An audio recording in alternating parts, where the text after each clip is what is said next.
Oh no, no way little G5s handheld, you can't fool me, I know what you are. This is gonna be easy.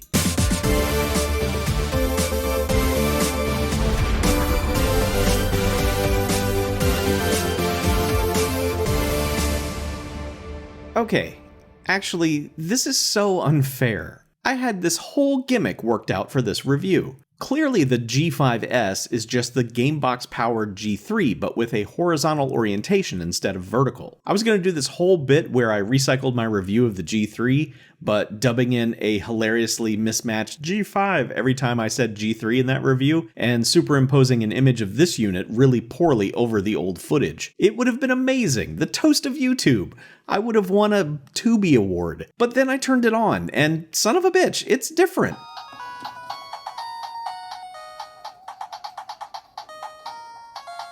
Not very different, mind you, but different enough. It's not just the G3 in a different direction. And honestly, I was basing that whole assumption on the paint job and the naming convention. You can see why I thought that, right? I don't even know for sure if this is made by the same company, unless that company is called China. Anyway, here's what you need to know about the totally unique G5s Game Player. It's a 501 NES Famicom type device with what appears to be the usual suspects on here. Super Mario Bros. Still runs too fast, but now looks bad in a darker way?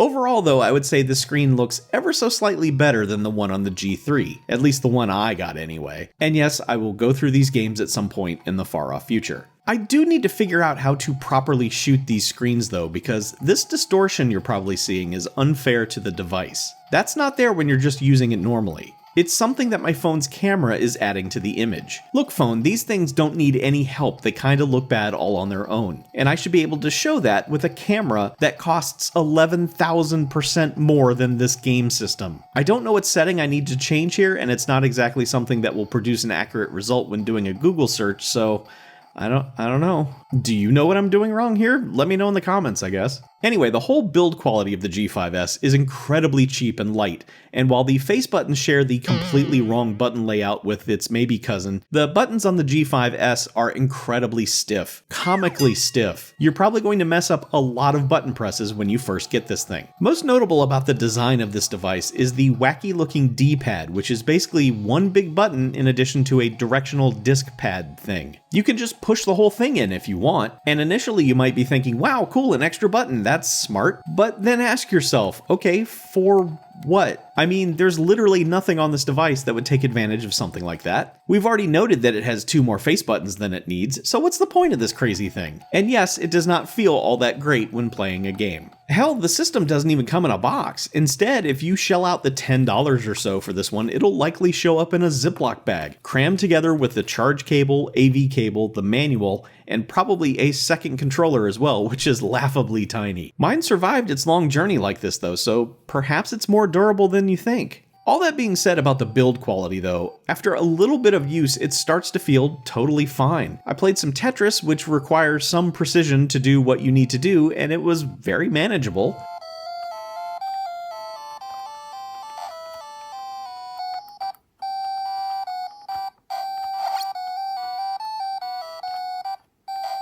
Now, interestingly, there's both a G5 and a G5s on the market, with some very subtle variations between the two. Thankfully, the software appears to be the exact same from what I can tell, so I don't need to buy one to compare the two, I'll just use some photos instead. But it looks like the regular G5 has different, almost better looking buttons with a concave design to them. Also, the select and start buttons on the G5s have been moved slightly and are now more like the original Game Boy. No idea why. But here's the most important question. Should you buy the G5s Game Player? Sure, why not? It's fine.